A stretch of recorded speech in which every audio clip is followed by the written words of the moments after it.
નેપાળમાં ઊભી થયેલી તંગદિલી બાદ અનેક જે પ્રવાસીઓ છે તે નેપાળમાં ફસાયા છે. એમાં પણ સૌથી વધુ જે ગુજરાતીઓ છે તે ફરવા માટે જતા હોય છે. એમાં પણ કાઠમાંડુની અંદર સૌથી વધુ ટુરિઝમ હોય છે. ત્યારે ગુજરાતના અને ખાસ કરીને અમદાવાદના અનેક પરિવારો ફસાયા છે. ત્યારે અમદાવાદના રાણીપમાં રહેતા બારોટ પરિવાર પણ ત્યાં ફસાયો છે. ત્યાં શું સ્થિતિ જાણવાનો પ્રયાસ કરશું. ખુદ એમના જે કહી શકાય કે વહુ અને સાથે જ એમના જે સસરા પણ આજ દેખાઈ રહ્યા છે. વાત કરવાનો પ્રયાસ કરશું. બેન, આપણું નામ અને ખાસ કરીને શું થઈ રહ્યું છે ત્યાં? મારું નામ ક્ષમા બારોટ છે. મારા સાસુ સસરા નેપાળ પશુપતિનાથના દર્શનાર્થે ગયા હતા અને 3જી તારીખે ત્યાં પહોંચ્યા અને કાલે એ લોકો પરત ફરી રહ્યા હતા ત્યારે એરપોર્ટ જતાં એમની બસને રોકવામાં આવી. 25 થી 30 હજારના ટોળાએ એમને ઘેરી વળ્યા અને ત્યાં એમને એવું કહેવામાં આવ્યું કે ક્યાં તો તમે બસ ખાલી કરો અથવા તો અમે બસ સળગાવીએ છીએ. મારા સાસુ સસરા સાથે બીજા 20 જણા એમના સાથે ગ્રુપમાં હતા. એ દરેક ઓલમોસ્ટ સિનિયર સિટીઝનના એજના છે અને એ વખતે એ લોકોને એવી ફરજ પડી કે લગેજ સાથે એમને ઉતરી જવું પડ્યું અને ત્યાંથી ચાલતા ચાલતા 5 થી 7 કિલોમીટર દૂર એરપોર્ટ હતું.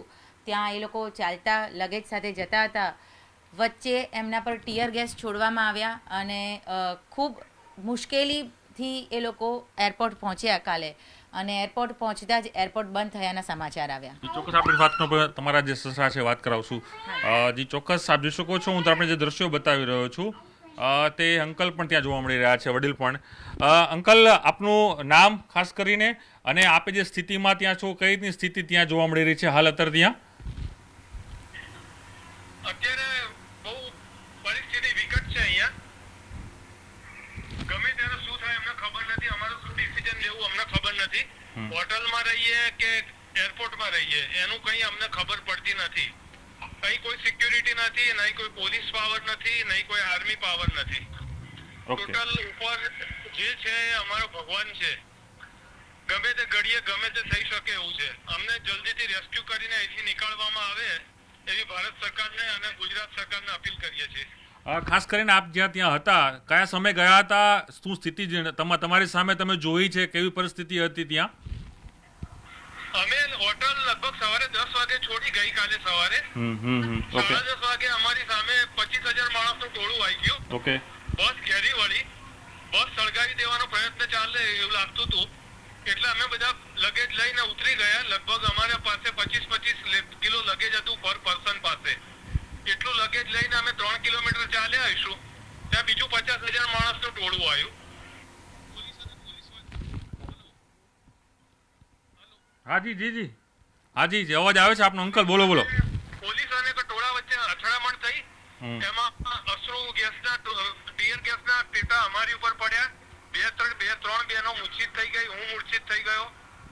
એક બેનનો 75,000નો ફોન ટોળું છૂટવી ગયું. લગભગ જીવ જતા જતા બચી ગયો અમારો. 5 મિનિટ પછી અમે ભાનમાં આવ્યા. ફરી 4 કિલોમીટર એટલું લગેજ લઈને એરપોર્ટ ગયા. તો એરપોર્ટ ઉપર બી હાઈજેક કરી લીધું હતું. એરપોર્ટમાં બી બધું એરપોર્ટ સ્ટાફ એરપોર્ટ છોડીને ભાગી ગયો હતો. પોલીસ હતી નહીં, આર્મી હતી નહીં. અમે થોડી વાર એરપોર્ટમાં બેઠા એટલા ટોળા ચાલુ થઈ ગયા. અમે લોકો એરપોર્ટમાં જેને જ્યાં જગ્યા મળી ત્યાં છુપાઈ ગયા અને જેમ તેમ કરીને એ લોકો કે તમે એરપોર્ટ છોડી દો, નહીં તો અમે એરપોર્ટ સળગાવવાના છીએ. મોટા મોટા નેતાઓ આ એરપોર્ટ ઉપરથી દેશ છોડીને ભાગી જવાના છે.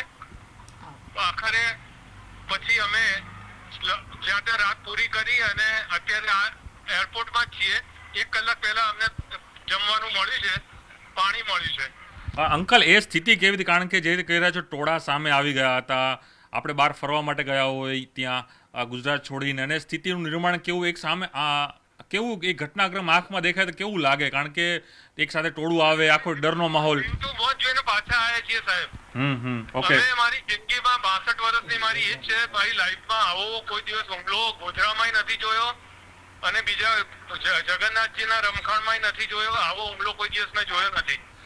એટલો ખતરનાક હુમલો હતો. એમ્બેસી તરફથી આપને કોઈ એટલા કે અમારી ઉપર કોઈ એ લોકોએ કઈ એટેક કર્યો નતો. ખાલી ટોળાની ધક્કા મુક્કીમાં અમારો ફોન છૂટવીને લઈ ગયા અને અશ્રુ ગેસના ટીયર ગેસના સેલ અમારી ઉપર પડ્યા. અંકલ, ટોળું તો દૂર જતું રહ્યું. અમને દોડવાની ક્ષમતા નથી એટલે અમારી ઉપર ટીયર ગેસ જે ગયો ને એમાં અમે થોડા મૂર્છિત થઈ ગયા 5 મિનિટ માટે. એમ્બેસી તરફથી કોઈ પ્રકારની સહાય ભારત સરકાર તરફથી કોઈ મદદ? હા, એમ્બેસી તરફથી હમણાં સાહેબ આવીને ગયા કે તમારે હોટલમાં રહેવું હોય તો હોટલમાં, અહીં રહેવું હોય તો અહીં, એ રીતે કહ્યું. પણ કે એમ્બેસી ઉપર બી હુમલો થયો છે, હોટલો બી બાળી નાખી છે, તમારી લાઈફનો કોઈ જવાબદારી કોઈ લેવા માંગતું નથી અહીંયા. એટલે તમારી સુરક્ષા માટે કોઈ હજુ પણ બંદોબસ્ત થઈ નથી શક્યો, તમે તમારા સેલ્ફ ઉપર જ તમે ત્યાં પહોંચ્યા છો? હા, બસ પોતાના જોખમે જ અમે પહોંચ્યા છીએ, પણ જીવતા મોત જોઈને પહોંચ્યા છે. અમને સાક્ષાત જીવતું મોત જોયું છે ગઈકાલે. અંકલ, આસપાસ તમારા બીજા કોઈ લોકો જે દેખાઈ શકતા હોય, જે આપણા જે ગુજરાતીઓ હોય, કેટલા પરિવારના બીજા લોકો આપણે ગુજરાતીઓ ત્યાં છે અંદર? ત્યાં 75 ગુજરાતી છે, 75 અધર સ્ટેટના છે. ઓકે. એટલે બીજી કોઈ વાત થઈ શકે બીજા કોઈ લોકો છે? કારણ કે એ પણ સ્થિતિમાં ભયમાં હશે બધા લોકો. હા, ચાલુ રાખો. લે આપો બબર. હેલો જી અંકલ, આપનું નામ શું છે? અંકલ, ન્યૂઝ 18 માંથી વાત કરું છું. દશરથભાઈ ઠક્કર, મણિનગર. હા, કાકા શું સ્થિતિ છે ત્યાં અત્યારે? હા, દશરથભાઈ ઠક્કર, મણિનગર. અને અમે બધા ટૂરમાં જોડે છીએ. ઓકે. અને 6 દિવસ અમે બહુ સરસ ફર્યા, પણ આ છેલ્લા દિવસે અમે અહીંયા આગળ આવીને થોડી ખબર પડી ગઈ કે ચાલુ થઈ છે બબાલ. કારણ કે અહીંના ગવર્મેન્ટે સોશિયલ મીડિયા બધું બંધ કરી દીધું હતું. ઇન્સ્ટાગ્રામ હોય, વોટ્સઅપ હોય, પણ આમ આ બધું થતું હતું. અને અમે સવારે હોટલમાં બધું આરામથી નાહી ધોઈ રહી ગયા બહાર. ખબર નહીં કે આખી રાત બબાલો ચાલુ હતો. સવાર નીકળ્યા પછી અમને બસમાં આમ જઈએ તેમ જઈએ ત્યાં બધું સળગાયેલું હતું. એટલે એક જાતનો ભયનો માહોલ ઉભો થઈ ગયો છે ત્યાં, આખી એકદમ ડર જેવું થઈ રહ્યું છે, સુરક્ષા નથી કોઈ પ્રકારની. હા, એટલે અત્યારે એવું લાગે છે કે બધી હોટલો ઘણી બારી નાખી છે, અમુક 15-20 જણા મરી ગયા છે. એટલે સારું કઈ ખબર નથી પડતી. અમે તો બહાર નીકળીએ છીએ, અમે જે રીતે અમે હોટલમાંથી બસ મૂકી, વચ્ચે બસ મૂકીને અમે જે રીતે ચાલતા આવ્યા છે, આટલી ઉંમરવાળા, અમારું મન જાણે છે. અને બસને સળગાવવાનો પ્રયત્ન, બસ ઉપર એકબીજાને પથ્થરે માર્યા, ડ્રાઈવર ગભરાઈ ગયો, બસ મૂકીને જતો રહ્યો. થાકી ગયા છે 2 દિવસથી. એક જ જગ્યા ચેન્જ કરી નથી. 2 દિવસથી અમે નાયા ધોયા બી નથી. અમે કોઈ અમારી ઇતર પ્રવૃત્તિ કરી નથી. અમને બહુ કંટાળી ગયા છીએ. અને અમારા પગ બી બહુ દુખે છે. અમે તો દવાઓ બી રહી ગઈ છે બીજી બેગોમાં. એટલે હવે જેટલું બની શકે એટલું શક્ય હોય એટલું અમને અહીંયાથી ફ્રી કરી અમને અમારી લઈ જવાની વ્યવસ્થા કરી આપો પ્લીઝ. જી ચોક્કસ. આપનો જે મેસેજ છે મીડિયાના માધ્યમથી અમે સરકારને પણ પહોંચાડશું. આપ ત્યાં સુરક્ષિત રહો એવી ન્યૂઝ 18 પરિવાર આપને કહી રહ્યું છે. અમે અમારા માધ્યમથી જેટલું બને એટલો પ્રયાસ કરશું કે એ વાત સરકાર સુધી પહોંચે. જી, થેન્ક યુ. આ જોઈ શકો આપ તમામ જે પરિવારજનો છે ત્યાં છે. ચોક્કસ માની શકાય કે આ જે રીતે સ્થિતિનું નિર્માણ થયું છે ત્યાં, તેના કારણે અનેક પરિવારો છે આજે પણ ચિંતામાં છે કે ક્યારે એનો સ્વજન છે ત્યાં પરત અહીં આવશે, તે સૌથી મોટો સવાલ છે. કારણ કે જે ઘટના બની છે અને જે તંગદિલી જોવા મળી રહી છે, એ તંગદિલીના કારણે જે માહોલ બન્યો છે ત્યાં અનેક ગુજરાતીઓ, મેં ખાસ કરીને રાણીપનો જે બારોટ પરિવાર છે, બીજા અન્ય પણ સિટીઝનો ત્યાં પહોંચ્યા છે અને તે હજુ પણ બધા એરપોર્ટ પર ફસાયા છે, ક્યાંક હોટલોમાં ફસાયા છે. ત્યારે તમામ લોકોને એક જ ગુહાર છે સરકાર તરફથી કે આ તમામ લોકોને ત્વરિત અહીંથી બહાર લેવામાં આવે. એક સ્વજન તરીકે તમારા સાસુ સસરા ત્યાં છે, કેવી ચિંતા થાય જ્યારે એવી ઘટનાઓ ખબર પડી કે અહીં આ પ્રકારના બોમ્બારી થઈ રહી છે, ત્યાં તંગદિલી થઈ રહી છે, હુલ્લડો થઈ રહ્યા છે, ત્યારે જ આપ ટીવીમાં જોતા હોય તો શું સ્થિતિ, કઈ રીતનો માહોલ તમને પણ અહીં બેઠા બેઠા લાગે છે ગુજરાતની અંદર? અહીંયા બેઠા એટલે ઓબ્વિયસલી ખૂબ જ હું પોતે પણ ઘણી ડરી ગઈ હતી. મારી સાથે સાથે મારી 5 વર્ષની દીકરી મને પૂછે છે, મમ્મા દાદુ દાદીને શું થયું?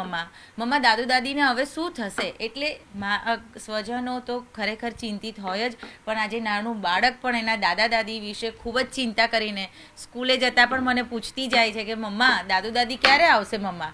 સો પ્લીઝ ગવર્મેન્ટને એક અપીલ છે કે જેમ બને એમ જલ્દી રેસ્ક્યુ ઓપરેશન હાથ ધરે.